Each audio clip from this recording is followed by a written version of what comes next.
ఇంద్రజాలికుడు నిజం, ఇంద్రజాలం అబద్ధం. ఈ సృష్టి అంతా కాలంలో వచ్చి కాలంలో వెళ్ళిపోయేది, కానీ సృష్టి చేసినవాడు ఎవరున్నాడో ఆయన సత్యం. ఆ సత్యం తెలియాలి. బీజస్యాంతరివంకురో జగదిదం ప్రాంగ్ నిర్వికల్పం పునః మాయాకల్పిత దేశకాల కలనా వైచిత్ర చిత్రీకృతం మాయావీవ విజృంభయత్యపి యోగీశ్వర స్వేచ్ఛయ తస్మై శ్రీ గురుమూర్తయే నమ ఇదం శ్రీ దక్షిణామూర్తయే అంటారు కదా. ఇంద్రజాలం అలా ఏమీ లేని దానికి టోపీ చూపిస్తాడు, ఇలా ఆ టోపీయే ఇలా అంటాడు, 2 పావురాలు తీసి వదులుతాడు. అసలు నిజానికి ఆ ఇంద్రజాలికుడు సత్యం, ఇదంతా అసత్యం. అందులో ఏదో మోడీ ఉంది, లేకుండా ఖాళీ టోపీ నుంచి పావురాలు ఎక్కడి నుంచి వస్తాయి అది మనకి తెలుసు. కానీ అదే మనకి చాలా సంతోషంగా ఉంటుంది. డబ్బిచ్చి పెట్టుకుని చూస్తాం కదా.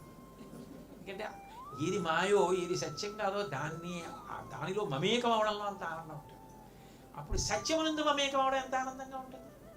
అప్పుడు అక్కడ శోకం ఎక్కడుంది? కాబట్టి ఇప్పుడు పక్కన ఉండేవాళ్ళు అంత తొందరగా ఏం ఒప్పుకోరు, ఎంత క్లేశపడవలసి ఉంటుంది మహానుభావుడు. అప్పుడు కంటితో చూసేదంట నిజం కాదంటారా అన్నాడు. ఆయన అన్నారు, చూడు ఇలా నిలబడి చూడు, గంగ కనపడుతోందా? గంగ అవతల ఏం కనపడుతోంది అంటే, ఆ గంగకి అవతల తీరం దగ్గరికి వెళ్ళేటప్పటికి దిగంతం.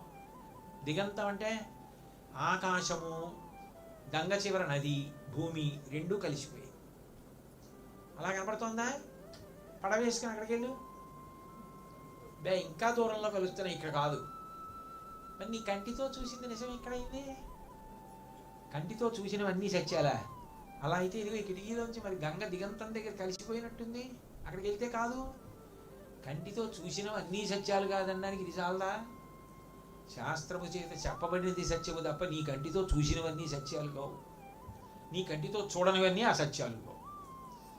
నువ్వు సత్యమని అంగీకరించడానికి శాస్త్రాన్ని ప్రాతిపదికగా చేసుకోవాలి. తస్మాత్ శాస్త్రం ప్రమాణంతే కార్యాకార్య వ్యవస్థితం. ఎంత గొప్పగా చెప్తుండేవారు.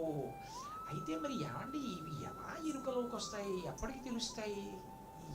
ఇవి తెలియడానికి అసలు మేము ఎన్ని పుస్తకాలు చదివాం? ఎప్పుడు అస్తమానం గుర్తెట్టుకుని అలా అనుకుంటూ ఉంటే మాత్రం అనుభవంలోకి వస్తుందా?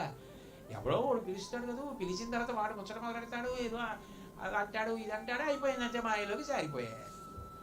ఎలాగండి మరి అంటే, ఈ మాయ ఎవడి సొత్తో వాడిని నువ్వు పట్టుకో, భక్తి పెంపొందించుకో, భగవంతుడు ఉన్నాడని నమ్ము, ఆయన్ని పట్టుకో. ఆ నమ్మకం నీకుంటే అన్నీ ఆయన చూస్తాడు, నీకు బెంగలేదు.